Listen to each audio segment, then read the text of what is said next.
Bueno, muy buenas a todos. Hoy vamos a conversar de un tipo de metodología que no digo que toma fuerza, porque ha existido durante mucho tiempo, pero que tiene una relevancia que se mantiene, que persevera y que es muy importante tanto para las ciencias sociales como para las ciencias económicas. La investigación en negocios en ocasiones no cuenta con datos o con cifras, lejos de lo que cualquiera podría pensar, que números en negocios están presentes siempre. Hay veces en las que no.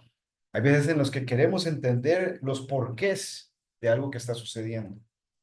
Hay veces que queremos saber algo que todavía nadie ha visto, pero que sospechamos que existe. O estamos viendo que algo está sucediendo, pero realmente no sabemos el cómo esto se está dando. Ahí es donde la investigación cualitativa toma fuerza, donde la investigación cualitativa es relevante y de donde la investigación cualitativa nos puede dar las herramientas para poder encontrar las respuestas a aquello que estemos tratando de investigar.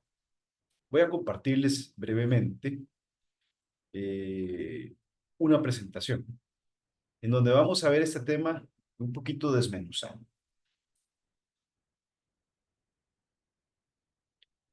La investigación cualitativa en ciencias económicas, y particularmente para aquellos que estén buscando hacer su TFG, su trabajo final de graduación, eh, forma parte de una de las tres posibles rutas, ¿no? La ruta cuantitativa, la mixta y por supuesto la cualitativa, que es la que vamos a conversar hoy. Estas, de hecho, la vamos a dividir en dos partes. Hoy vamos a ver la parte primera de la ruta cualitativa. Bueno, ¿cuáles son las grandes características? Bueno, planteamientos abiertos que van enfocándose, es decir, un efecto embudo, va orientado a cuestiones que nos ayuden a comprender fenómenos, diseños emergentes, hay instrumentos que se afinan paulatinamente a lo largo de la investigación, datos narrativos, escritos, verbales, el resultado por lo general, en investigaciones cualitativas se presenta en prosa, ¿no? Generalmente. Y hay un análisis temático sobre bases de datos. El proceso es no lineal, ¿verdad? A diferencia del cuantitativo, que es bastante más lineal. Puede ser recurrente o iterativo, es decir, puede ser que necesitemos hacer una o varias pruebas antes de llegar a lo que andamos buscando. Puede estar orientado a múltiples realidades, siendo estas subjetivas, lo cual es difícil de resolver a través del método cuantitativo, pero que el método cualitativo nos ayuda muchísimo. Y tiene muchas fuerzas, ¿verdad? Como la amplitud y profundidad, la riqueza interpretativa y la naturalidad de las observaciones, ¿verdad? Porque en muchas de las metodologías cualitativas no influye el investigador en aquello que está sucediendo y por lo tanto simplemente sucede y nosotros estamos observando. Ahora bien, para esto necesitamos tener bien claros algunos objetivos. ¿Cuáles son los objetivos de investigación? ¿Cuáles son las preguntas que queremos responder a través de esta investigación? Vamos a justificarnos a nosotros como investigadores, pero vamos a justificar la investigación per se. ¿Por qué lo vamos a realizar? Y una vez que tenemos estas primeras tres partes listas, vamos a tener que pensar en la viabilidad. ¿Es viable hacer esta investigación? ¿Vamos a lograr obtener las respuestas que andamos buscando? ¿Es posible encontrar a los objetos de estudio, a las personas, las instituciones, los organismos, lo que sea que estemos investigando? ¿Es factible que nosotros los podamos investigar? Tenemos que hacer un análisis de las deficiencias. ¿En dónde yo voy a tener problemas? Voy a tener problemas en recopilar los datos, voy a tener problemas en diseñar la investigación, voy a tener problemas de tiempo, voy a tener problemas tecnológicos, voy a tener problemas porque está muy dispersa la población y con base en esas deficiencias, tomar decisiones en el diseño. Y finalmente, ¿cuál es el ambiente inicial?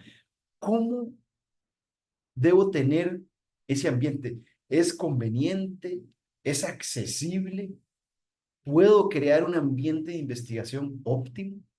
por ejemplo, para quienes vayan a hacer grupos focales, tener una cámara Gessler, por ejemplo, contar con un equipo de investigación para poder tener a alguien encargado de audio y video, a alguien tomando notas y un moderador, o estoy trabajando completamente solo y sería preferible entonces desechar el grupo focal y pensar más en entrevistas a profundidad, por ejemplo. Los planteamientos cualitativos son realmente una especie de plan de exploración y resultan apropiados cuando el investigador se interesa por el significado de las experiencias y los valores humanos. El punto de vista interno e individual de las personas y el ambiente natural en el que ocurre el fenómeno estudiado terminan siendo muy relevantes. Planteamiento de hipótesis.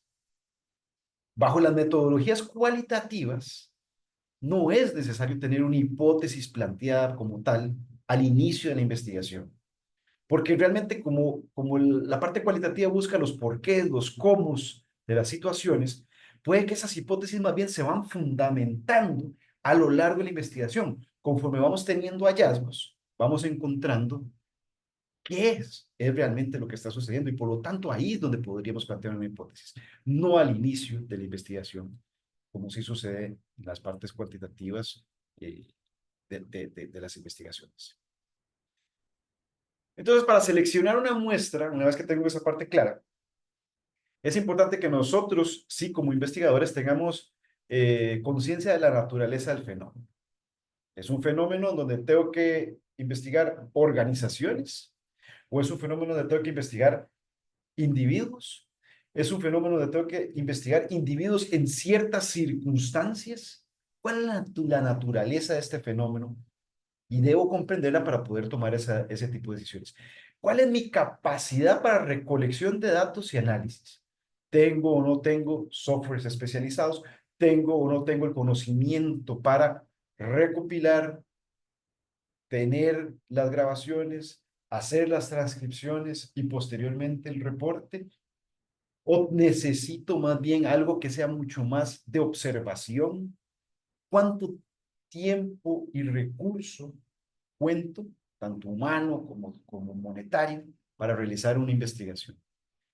¿Cuál es el entendimiento que yo tengo del fenómeno? Porque puedo entender la naturaleza, pero tal vez no comprendo bien el fenómeno. Tal vez necesitamos una fase previa de revisión de literatura. Y el tema de la saturación, ¿hasta dónde debo llegar? Porque a veces la recopilación del dato no nos es costosa, no nos es complicada, pero obtengo 10 entrevistas a profundidad, o estoy bien con 5, o debería llegar a 20.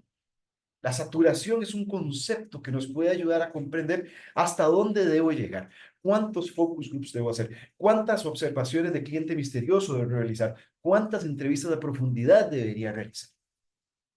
Bueno, la saturación es una de las temas de la investigación cualitativa que nos pueden ayudar a poder resolver ese tema de hasta dónde debería llegar la muestra en un estudio cualitativo. Ahora, veamos algunos ejemplos de quiénes podrían ser nuestra muestra dentro de estudios cualitativos. Bueno, voluntarios. En ocasiones podemos simple y sencillamente levantar la mano y decir, estamos haciendo una investigación sobre tal tema, ¿existen voluntarios que quisieran participar en esto? Bueno, esa es una alternativa de tener eh, individuos u organizaciones, o que sea que necesitemos investigar, eh, participando. Podría ser que necesitemos o queramos hacerlo únicamente con expertos en un tema en particular, ¿verdad? Si el tema es muy técnico, por ejemplo, lo que estamos investigando, y no, por ejemplo, sobre temas de consumo masivo, sino que hay algo de especialización en el tema que estoy investigando, tal vez esta sea la mejor alternativa para nosotros. Conversar única y exclusivamente con expertos. Casos tipo. Sabemos que hay algo que está sucediendo.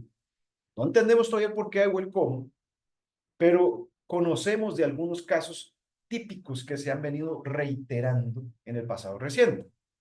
Y entonces podríamos querer investigar esos casos típicos. Por cuotas, hay un fenómeno que es nacional, pero necesito investigarlo de manera cualitativa y tal vez haga sentido hacer la investigación diciendo, bueno, vamos a tomar cierta cantidad de personas de San José, cierta cantidad de Alajuela, cierta cantidad de Guanacaste, etcétera, etcétera, para poder tener una representatividad de lo que está sucediendo en este fenómeno, pero distribuido a nivel nacional. También podemos tener una muestra que llamemos homogénea, en donde queremos que todos sean muy similares entre ellos, ¿verdad? Si estamos hablando de organizaciones, por ejemplo, de la salud, podríamos decir, bueno, agrupemos los EBAIS, o agrupemos los hospitales, o agrupemos las clínicas públicas, privadas, en fin, la que nosotros decidamos y la queramos hacer homogénea para que entre ellas se parezcan mucho. Por cadena, esto se da muchísimo cuando, a pesar de que puedo conocer el fenómeno, tal vez no conozco a los participantes. Entonces se da mucho en investigaciones delictivas, por ejemplo, o en investigaciones de enfermedades de cierto tipo, en donde un individuo me puede llevar al siguiente y este me lleva al otro y hacemos una especie de bola de nieve que también se le puede llamar cadena.